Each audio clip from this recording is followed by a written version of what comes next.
Je sais pas si tu es comme moi, mais moi, les miracles, ça me fascine. Par exemple, on voit dans Jean 11, Jésus y trouve Lazare. Lazare qui est dans le tombeau depuis 4 jours. Jésus dit simplement, Lazare, sors. C'est tout ce qu'il dit. Et Lazare, lui, sort en parfaite santé. Jésus qui marche sur l'eau. On entend souvent ça, hein, ah oui, Jésus marchait sur l'eau. On ne prend même plus conscience de ce que c'est. Jésus qui marchait sur l'eau. Est-ce que tu t'imagines de voir ça? Tu es avec Jésus, tu parles avec lui, et puis il se met à marcher sur l'eau. Waouh, c'est quand même quelque chose d'assez impressionnant, non? Jésus qui rend la vue à un aveugle. Imagine ça. Imagine que toi, tu connaissais l'aveugle là depuis un temps. Jésus arrive, bam, il vient et il lui rend la vue. C'est quand même extraordinaire.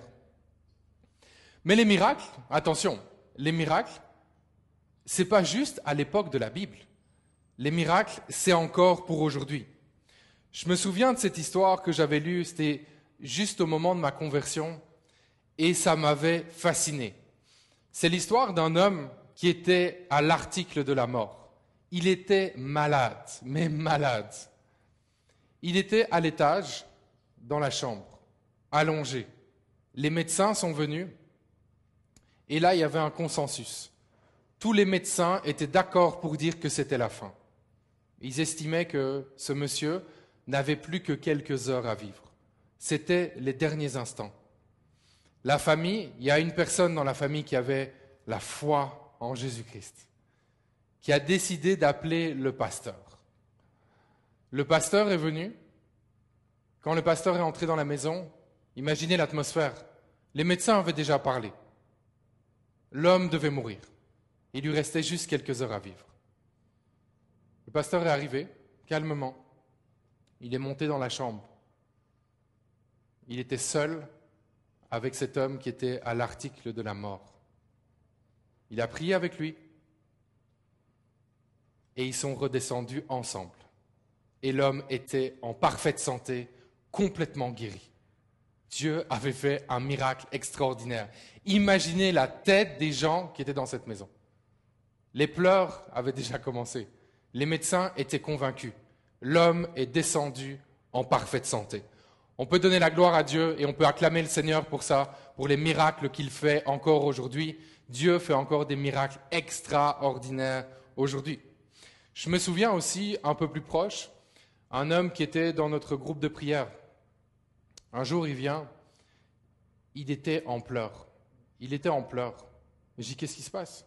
Il me dit, oui, j'ai été diagnostiqué, j'ai le cancer de la peau. Et en fait, on commençait à voir, il avait des plaques sur le corps, il avait des plaques sur le visage, il avait des plaques sur les bras. Et la maladie, en fait, gagnait déjà du terrain. Et il était tellement affecté par ça. Et on le comprend, évidemment. Il avait reçu ce diagnostic de cancer. Et là, je lui ai dit quelque chose que je ne dis jamais. Et d'ailleurs, ce n'est pas à reproduire. C'était convaincu par le Saint-Esprit. Je dis, ah, ça c'est rien, ça va partir. Alors bon, je dis, à ne pas faire. Sauf si tu en as vraiment la conviction du Saint-Esprit. Et j'étais poussé par le Saint-Esprit à dire ça. Par contre, le moment où je l'ai dit, je me suis dit, oula, qu'est-ce que je viens de dire? C'est un peu bizarre, non? Il vient, il me dit qu'il a un diagnostic de cancer. Moi, je dis, ah, ça c'est rien, ça va partir. Et ce qu'on a fait, c'est que c'était un élan de foi, en fait. Il y avait ce don de foi, qui a un pic de foi qui est venu. On a entouré cet homme, on a prié pour lui. Cet homme, après, est reparti. Il est allé à l'hôpital, il allait se faire tester et le cancer avait complètement disparu. Donc oui, Dieu fait encore des miracles aujourd'hui, qu'on puisse encore lui donner la gloire ensemble, qu'on célèbre encore les œuvres du Saint-Esprit, parce que le Saint-Esprit agit encore aujourd'hui au travers de miracles extraordinaires.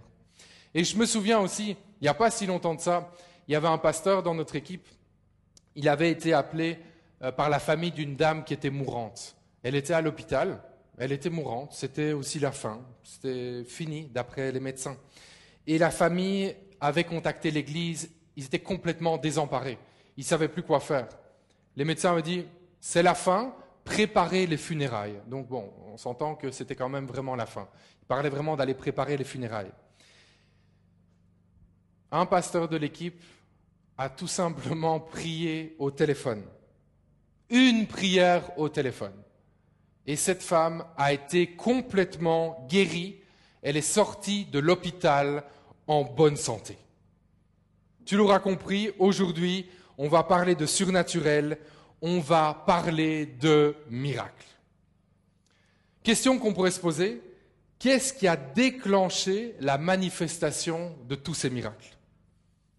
Jean parle dans Matthieu 3, 2. Écoute ça.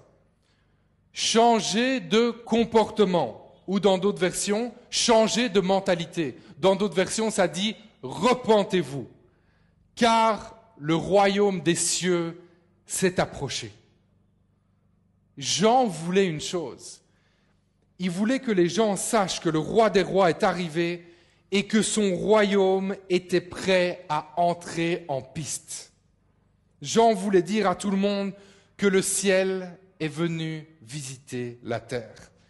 Et c'est précisément ça qui a déclenché tous ces miracles que nous vivons encore jusqu'aujourd'hui. C'est parce que par la venue de Jésus et ensuite par celle du Saint-Esprit qui a été envoyé par Jésus sur ses disciples, Dieu décide d'agir puissamment et il permet de très très grands miracles. Tu entends miracle, miracle, miracle, miracle depuis tout à l'heure. Mais en fait, c'est quoi un miracle? Ma définition du miracle, elle est vraiment très très simple. Le miracle, c'est quand l'impossible devient possible. Il y avait toute une série de choses qui sont impossibles sur Terre. Il y a des limites sur cette Terre, dues au temps, à la matière et à l'espace. Mais au ciel, ces limites de temps, de matière et d'espace n'existent absolument pas. Et quand Jésus est venu et qu'il a ensuite relâché sa puissance sur ses disciples en envoyant le Saint-Esprit, le ciel est venu sur la terre. Et toutes ces limites terrestres ont complètement explosé et l'impossible est devenu possible. Tout à l'heure, tu te souviens, j'ai parlé de deux histoires. Deux histoires où Dieu a décidé de guérir totalement des personnes qui étaient à l'article de la mort. Moi, ça m'émerveille toujours de voir Dieu agir de façon surnaturelle. Ça m'émerveille de voir Dieu agir et manifester sa puissance comme ça de façon instantanée. Mais sache que ça ne s'arrête pas là. Ça ne s'arrête pas là. Il y a encore beaucoup plus. Il y a beaucoup plus que ça. Il y a beaucoup plus que des miracles instantanés. Et aujourd'hui, je veux nous défier tous ici dans ce lieu en posant cette question. Et si la manifestation de la puissance de Dieu la plus glorieuse n'était pas les signes, les miracles et les prodiges? Et si il existait une autre facette qu'on n'exploitait pas, ou peut-être une facette qu'on méprisait? On va voir ensemble un texte biblique pour creuser cette question. Et c'est sur ce texte-là qu'on va faire reposer l'enseignement d'aujourd'hui. Matthieu 7, versets 21 à 23. Au jour du jugement, nous dit le Seigneur, nombreux sont ceux qui me diront, Seigneur, Seigneur, nous avons prophétisé en ton nom, nous avons chassé des démons en ton nom, nous avons fait beaucoup de miracles en ton nom. Jésus dit, pour entrer dans le royaume des cieux, il ne suffit pas de me dire « Seigneur, Seigneur ». Il faut accomplir la volonté de mon Père céleste. Je leur déclarai alors « Je ne vous ai jamais connus. Allez-vous-en, vous qui pratiquez le mal. » Waouh! Ce texte, honnêtement, c'est vraiment un texte choc. Qu'est-ce qu'on peut faire ressortir de ces versets? Quand on prophétise, quand on chasse des démons, quand on fait des miracles, oui, on manifeste la puissance de Dieu, mais ça, c'est juste la pointe de l'iceberg. C'est juste une toute petite partie. Parce que manifester pleinement la puissance de Dieu, oui, tout à fait. Ça comprend les miracles dont on a parlé. On a parlé de ça, je suis d'accord avec toi. Mais ça ne s'arrête absolument pas là. Parce que Jésus lui-même nous enseigne dans les versets qu'on vient de lire, qu'en nous limitant à la sphère de chasser les démons, de faire des miracles, eh bien, on peut carrément rater le ciel. Est-ce que tu te rends compte de ça? Rater le ciel complètement. Est-ce que tu te rends compte de ce texte? C'est un texte qui est vraiment choc. Jésus, il nous met en garde en nous disant, il ne suffit pas de me dire Seigneur, Seigneur.